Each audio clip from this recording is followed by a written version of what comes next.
Okay, so tonight we're going to do chapter 1 of Tehillim.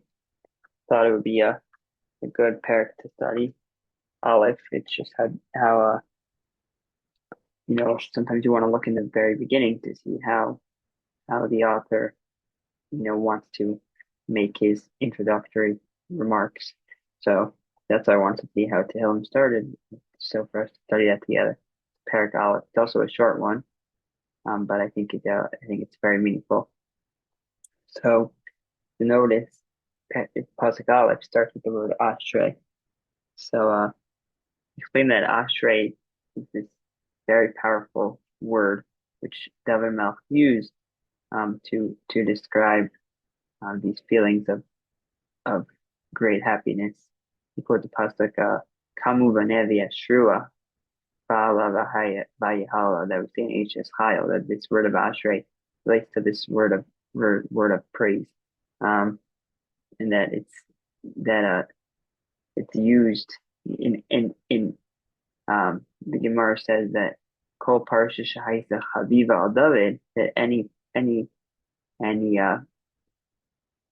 parak, any chapter that David found, especially that he was especially beloved of, he started with the word Ashrei.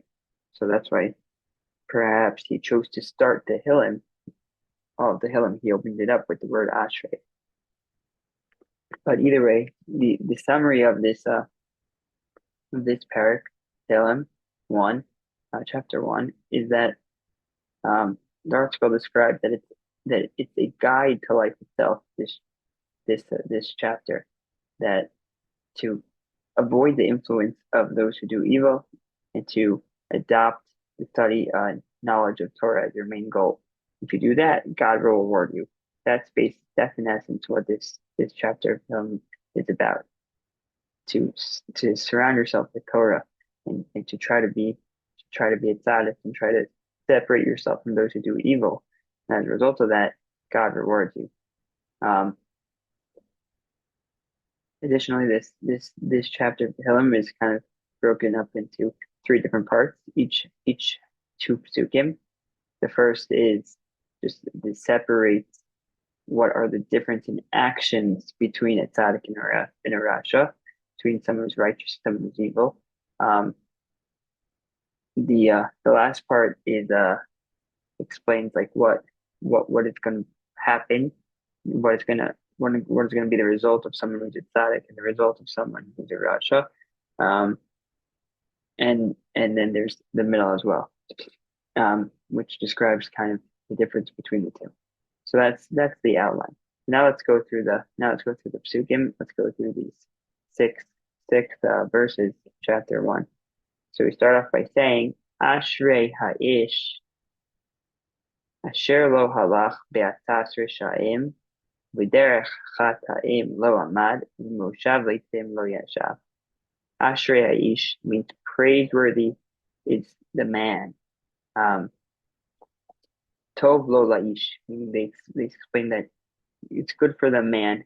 V'yesh l'shabcho l'saper b'atzlacha. So we should praise him and tell over his success for this man. Why are we praising this man? Why is he praiseworthy? Asher lo halach, that he does not go. Meaning meaning this the guy, he's not his way. He doesn't he doesn't um he doesn't do this. That's not how he acts.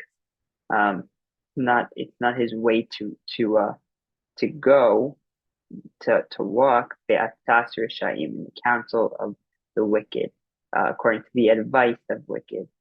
Meaning this person, he's praiseworthy because he doesn't go after the wicked people and their advice. Um, okay, and he doesn't join their gatherers when wicked people gather together. He does not join them with their chataim, and in the way of those, in the path of those who sin.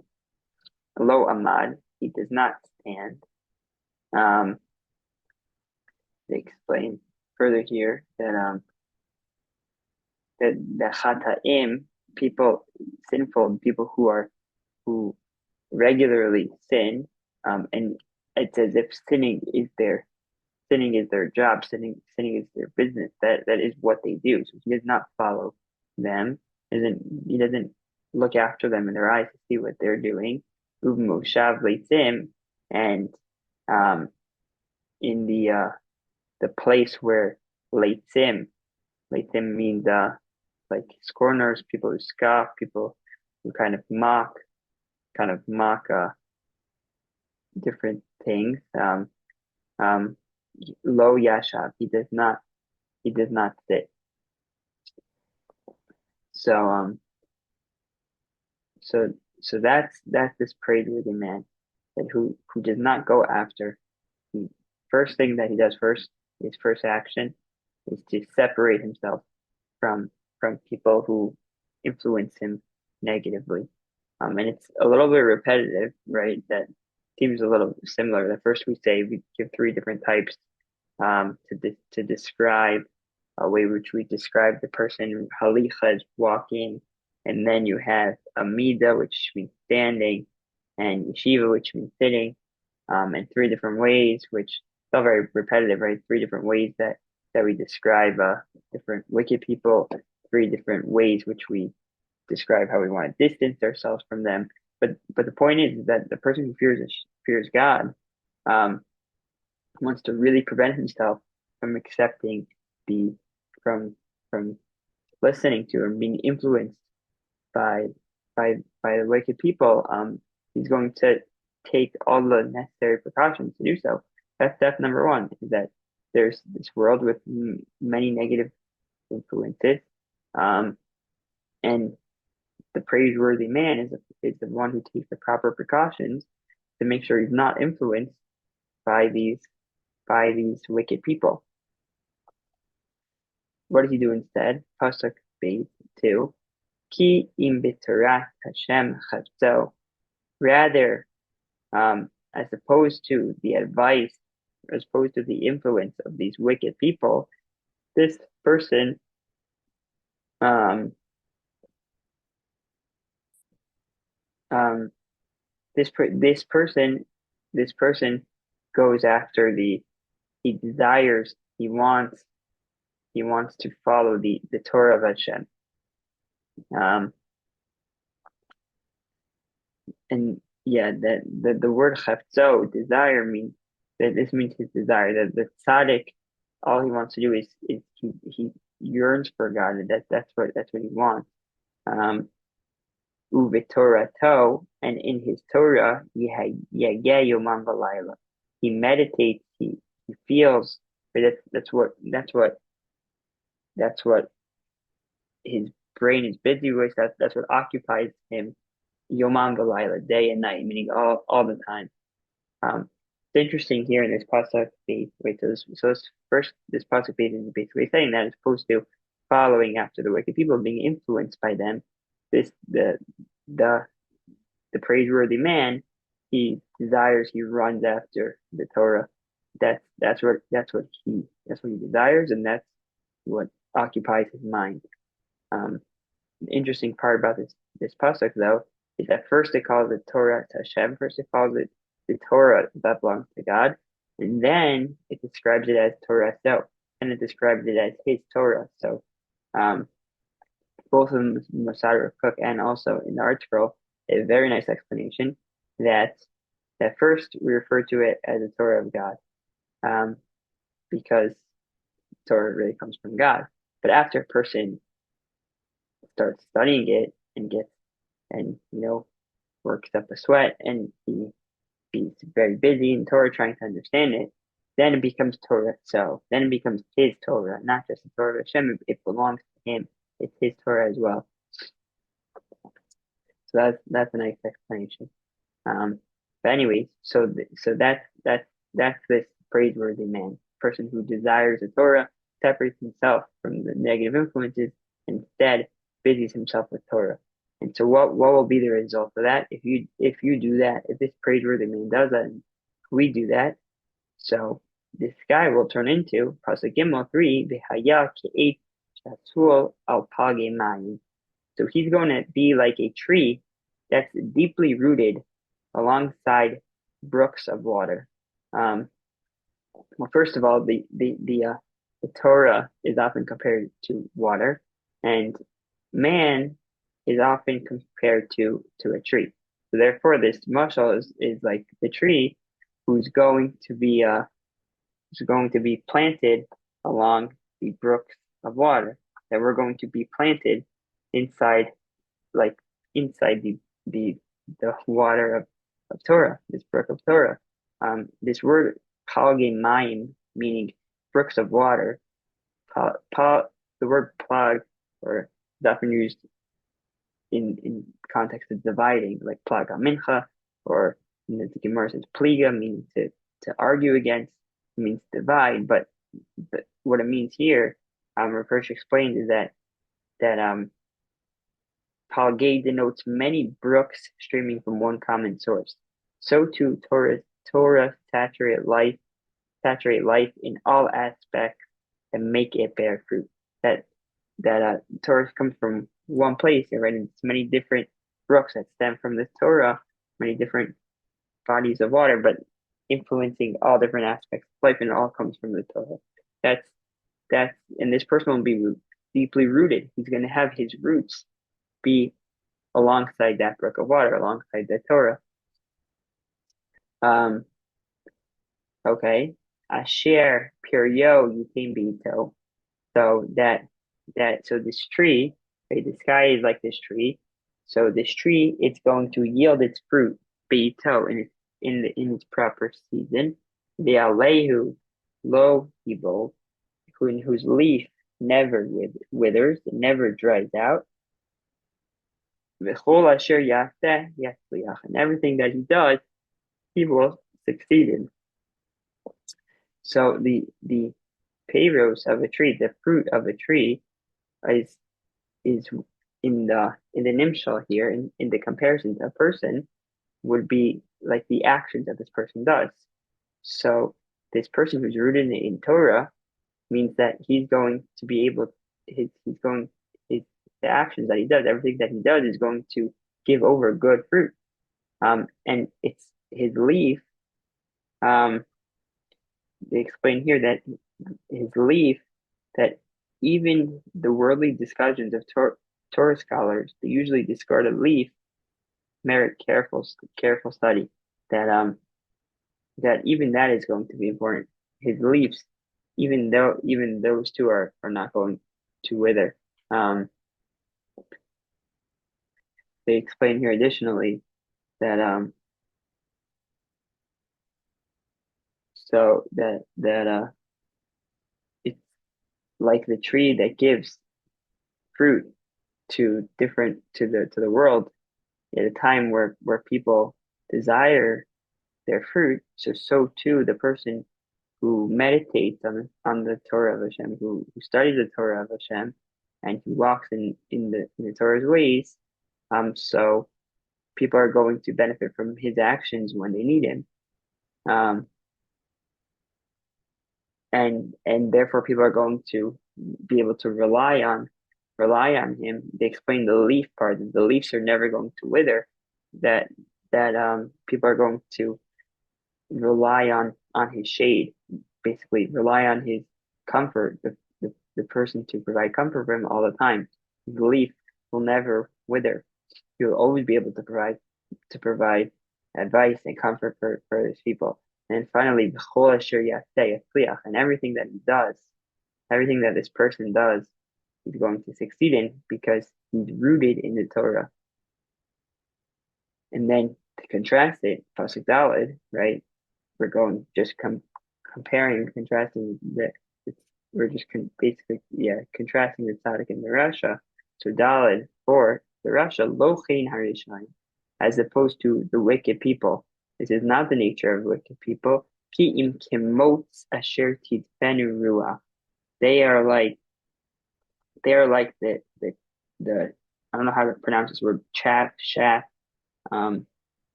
the outer part on the wheat kernel, which you kind of just throw away. But the point is that Ki'im kimot asher tishpan ruach. They are like this chaff that is driven away by the wind. That it doesn't last a long time, and it's not seen as important. Because sometimes it's relevant in the moment, but it's not. At the end of the day, it's going to be driven away by the wind. Um, and what's going to be left? What's going to be left is the uh, the seeds which are like the payros from the fruit from the tzaddikim. That's what's going to be left at the end of the day.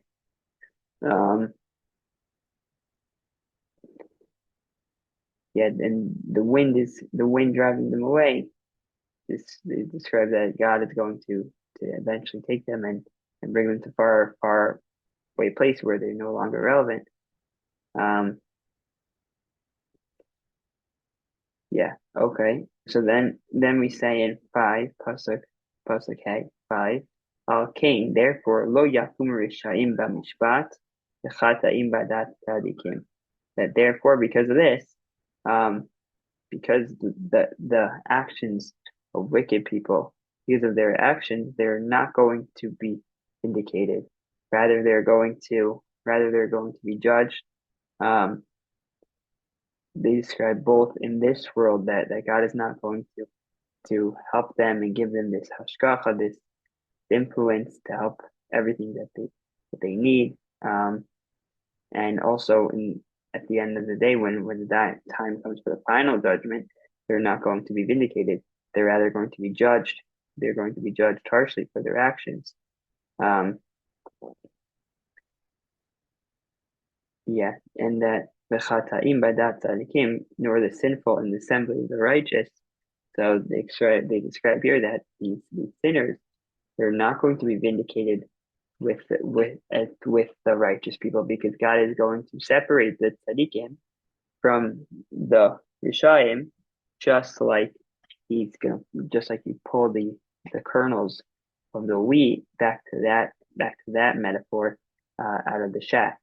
God is going to take those kernels of tzaddikim, throw away that shaft, throw away the Rishayim, and leave, and the righteous will prevail. That's this metaphor here.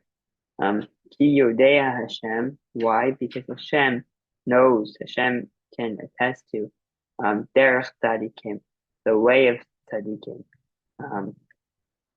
That God knows how the Tzadikim act in this world, and additionally, they describe in Moshe Cook that God, He's Mashkiach, He acts, He cares about, He influences, He's a participant in the derech of tzaddikim, in the path of tzaddikim, what they do on a day-to-day basis, to go with them, l'shamram mikol ra, to protect them from everything that's bad, because God knows and He loves and He wants the way of the tzaddikim who go in His way, the derech rishayim, as opposed to the wicked people, they will be doomed.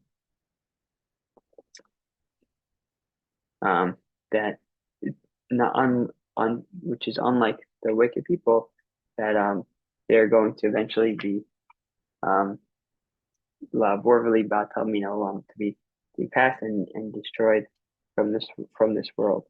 So this is really like we said in the beginning, it's really the guideline to what it means to it's interesting that David started Tehillim with it. It's just like a high view of what I guess he viewed the purpose of life in this world is to surround yourself with Torah and with good influences, to be righteous and to run away from wickedness. And that if you do that, you'll live this meaningful life which you're rooted by the Torah, as opposed to living this life where eventually you're going to be thrown away like this meaningless chaff of wheat, which is just taken away by the wind and no longer exists. That's really how David views the purpose of living in this world. I think it's very powerful. That's it. That's it for chapter for Parak Aleph. So I think we'll stop there. If anyone